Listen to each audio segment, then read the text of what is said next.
Tell me about making it. It's so fun. Was it? It was so fun. I mean, Seth creates a really easygoing atmosphere. He's so chill. Even when he's stressed, he doesn't like really let it permeate the rest of the set. It's great. It's fun. It's comedy. I mean, it shouldn't be that hard, you know. So it can be, but yeah, we had fun.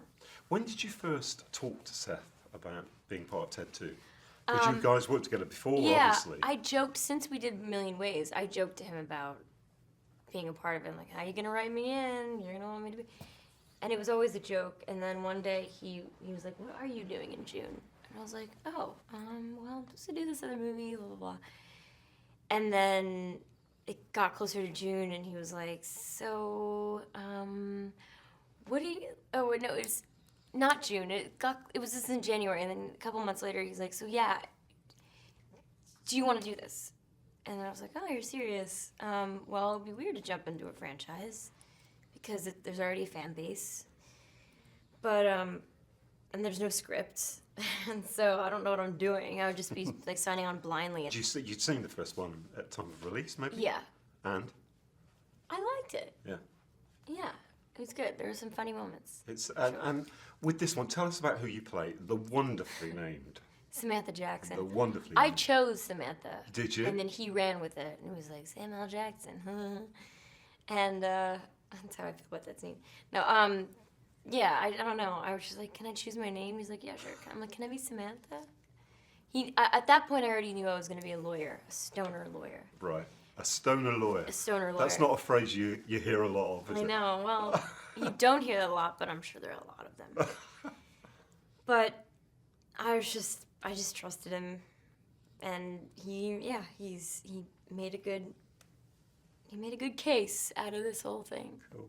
And how does she get involved in the story? What's her role in it, as it were? Well, Ted wants to be a father, and he doesn't have any rights. He's not seen as a human being, and so he fights the system, and he finds my character. The law firm that they go to won't put up the money they don't have any money, and they're not going to take it seriously, and so they send them to this junior lawyer who just is out of law school, and she's like, all right, I do it for free. And she's hardworking and wonderful, and believes in justice, and so it's perfect. They're a great team. So that underneath some of this outrageous comedy, there is kind of a message there. There's a backbone to this whole story. There is, isn't there? It's about acceptance, I guess. Right, and also just like the fact that it's so relevant to so many things right now. Like, we're constantly fighting for rights. Gay rights, just women's rights, animal rights. Everything's imbalanced. It's 2015, and we're still struggling with that. And it'll take some time, but it's just I like that it's relevant. I like that it has a good parallel. Seth's heart's in the right place. When you finally did read that script, were there any scenes where you thought, "Oh my God"? Yeah, like the Cookie Crisp scene. I was like, really? Really? I think I've tried to fight that scene up until after we shot it. It's like, do we really need? But it's stupid. I mean, it's not my movie. It's not my movie at all. They know what's funny to their fans, and I'm not gonna think everything's funny, but I certainly I'm not offended by much, but there's just certain things I'm just like, really? But that's just, I'm... But that's, I guess, comedy's job sometimes, to push the boundaries. Yeah, and to divide people, and it does, but at least you know how you feel about stuff. It's hopefully really funny. Yeah, I think it is. Okay, I really hope so, man. Tell me about on set. You've mentioned that, Seth is director, but he is also Ted. So what do you, when you're doing a scene and Ted is there, what have you got to kind of work with, as it were? What I know of Ted, like how he talks. Like, I've seen Ted 5-6 times. Yeah. it was on in Boston all the time throughout the filming of this Ted 2, so it was kind of great.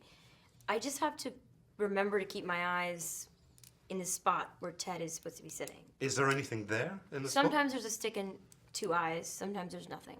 Sometimes there's a stuffy. We do a stuffy pass, and it's the bear. Stuffy, as in like a stuffed animal. Okay. But it has like it's a puppeteer works on it. This guy. Oh, wow. Blair, genius Blair, who's literally responsible for Ted. Yeah, he's amazing, and he brings the puppet in and moves the head, and like, but only at the end of every take, every shot. I mean. And so for the most part, it's usually nothing. And I'll hear Seth talking from behind and somewhere over here. And the first week or two, I was just like, I can't concentrate because you're talking over there, but Ted's right there, and I'm trying to like react to you and relate to you, and it's hard. But Mark is a pro at it, obviously. So I learned quickly. It was fine. It ended up being fine. It's weird. Cool. Thank you very much. Thanks. Good to see you, my dear. Good to see you too.